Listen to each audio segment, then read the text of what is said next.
Hey guys, Jacob here with Vitruvian Vapors, and today we're going to be unboxing together and learning about the Sigelei EliteTank II.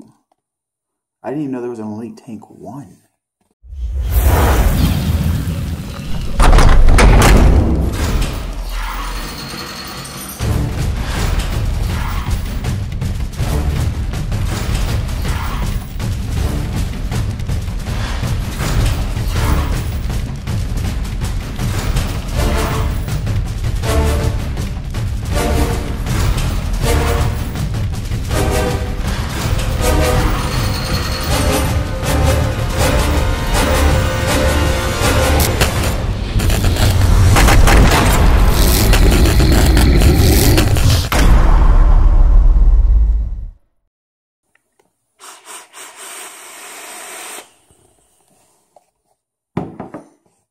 Welcome back. So like I said, today we're going to be unboxing the EliteTank II from Sigelei.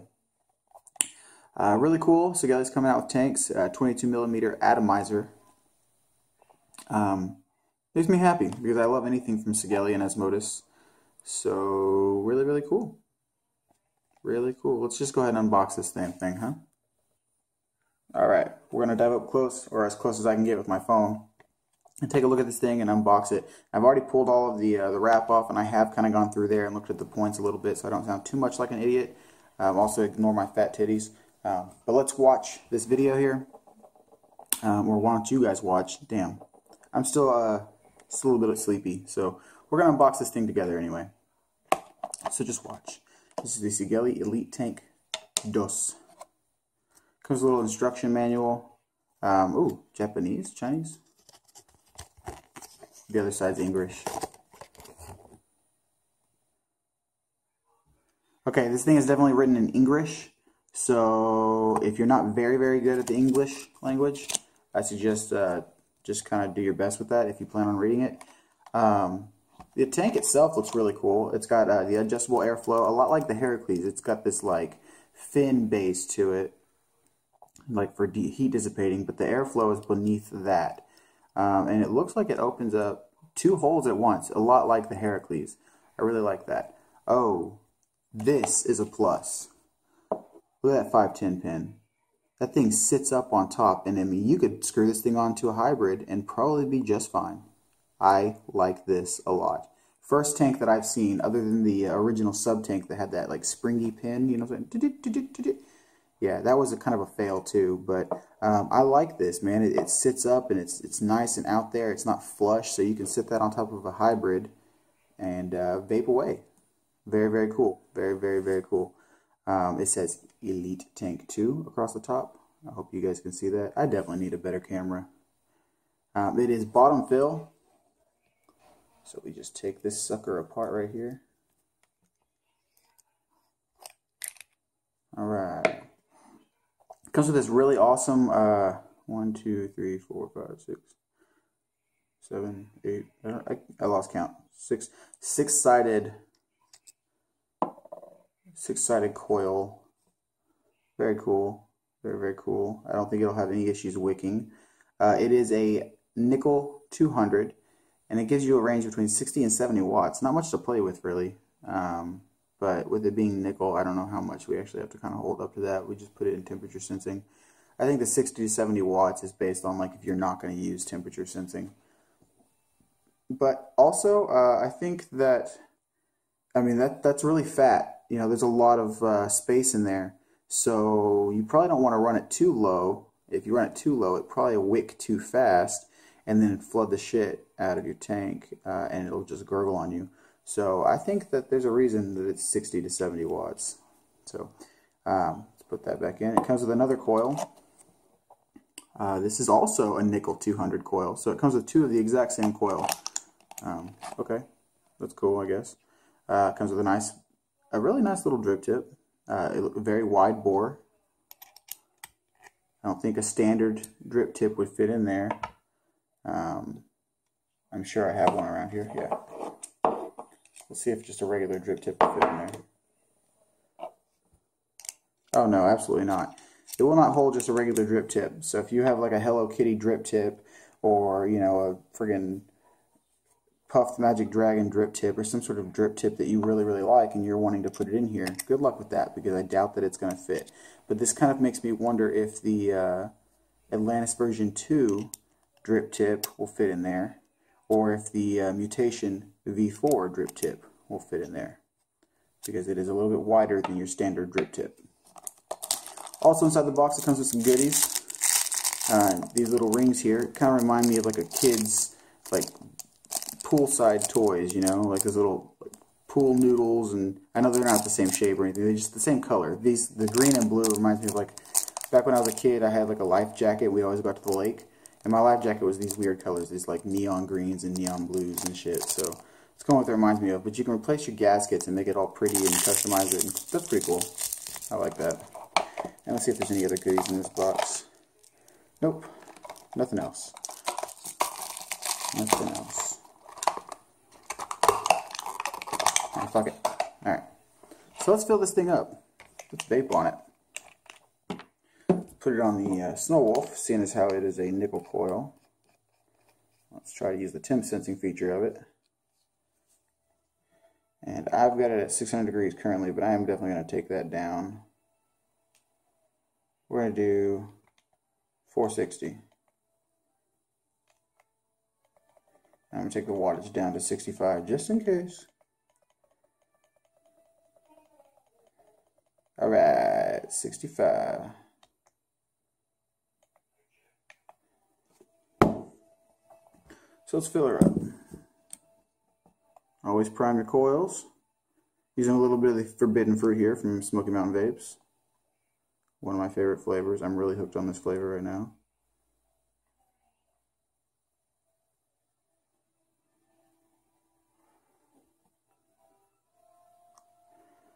Yeah, you definitely have to be careful whenever you wick this, because it is so, I mean, there's just so much room in between the walls of cotton and the coil.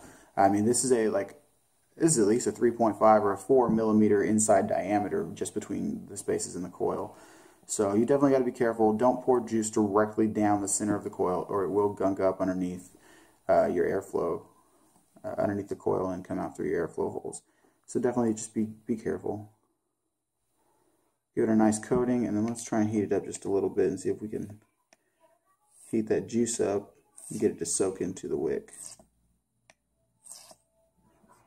There we go. That's looking wonderful. Do a little bit more.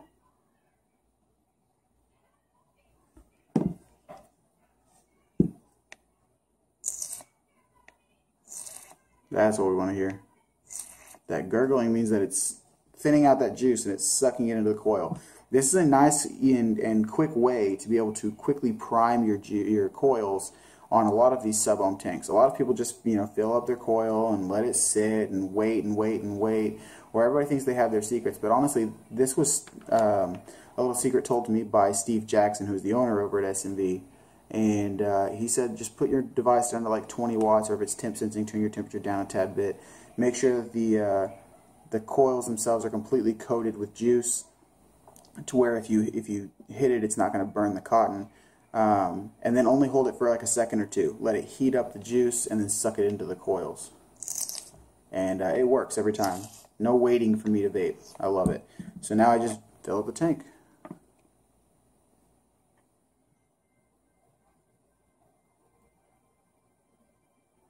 And this is your standard sub-ohm tank, man. It's not anything spectacular or nice from what I can tell. Until we vape on it, but as far as, you know, appearance goes, it's a standard sub-ohm tank. You know, bottom fill, you know, decent coil. I mean, the coil is kind of cool, I guess. It's got 6 sides to it. It looks like it would wick very well. I guess they're assuming you're going to get quite a bit of vapor with this, you know, wide bore drip tip, but to put it all back together, you got to do it upside down because it's not top fill. Kind of a con for me. I really enjoy top fill tanks now.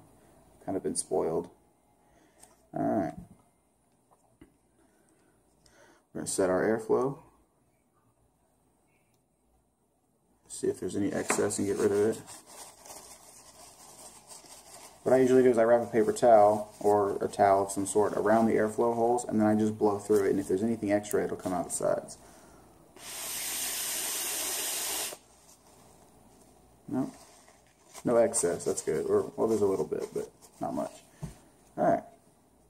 So let's vape on it. Put this drip tip in it here, the one that it comes with, because mine won't fit. All right, 460 degrees, 65.5 watts.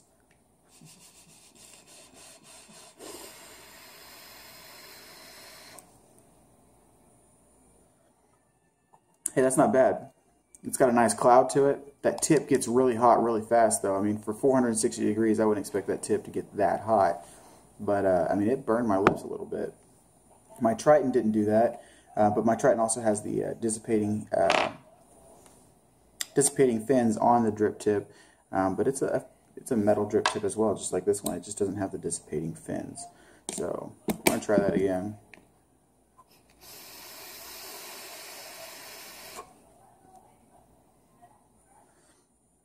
Still a little bit warm. For 460 degrees, that tip is definitely getting warm. Let's take it up though. Let's see how high this thing will go. We're going to go up to 600 degrees. Flavor is really good, by the way. It tastes just like forbidden fruit is supposed to taste. Nice and sour, skittly.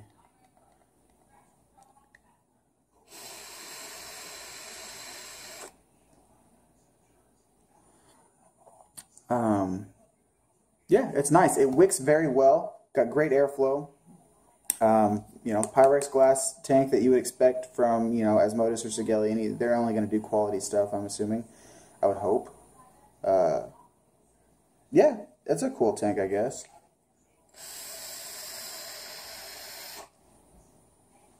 Cloud production's not that great. I mean, for a sub-ohm tank that uses a nickel coil, I'd say this is more designed for like your lower end sub-ohm device, or your lower end temperature sensing device. You can put it on a Snow Wolf, but just don't run it up to the 200 watt, you know, with your temp sensing. Besides, I'm pretty sure the Snow Wolf stops at 70 anyway. Whenever it does its temperature sensing, I don't think its wattage reaches anything higher than 70. However, I would suggest using it on something like a Heat Vape Invader Mini or the ELVT2 Mini, or using it on something similar like using it on the EVIC. This would be a really good tank for the EVIC.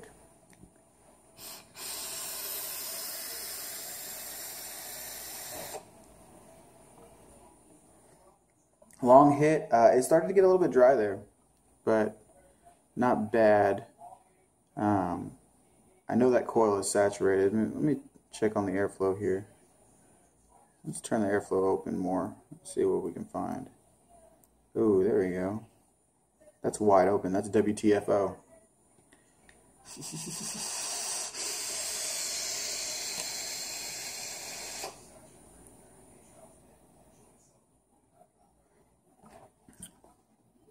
Goddamn this glitchy phone.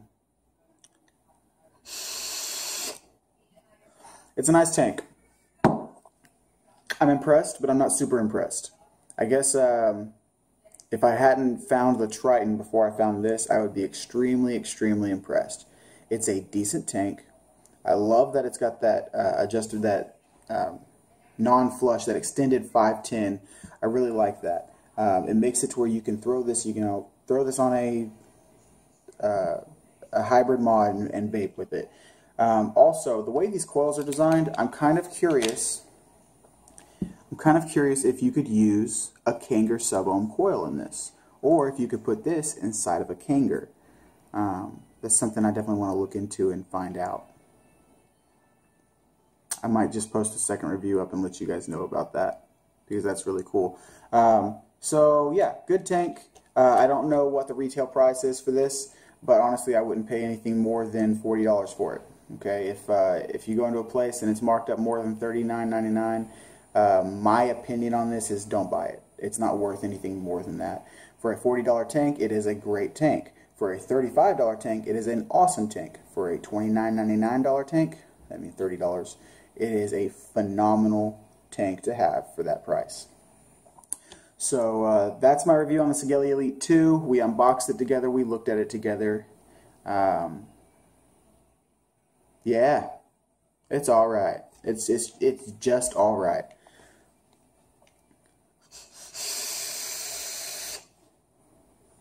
Please leave a comment, like, share, subscribe. Check us out on YouTube. Check me out on Facebook. Holla at your boy.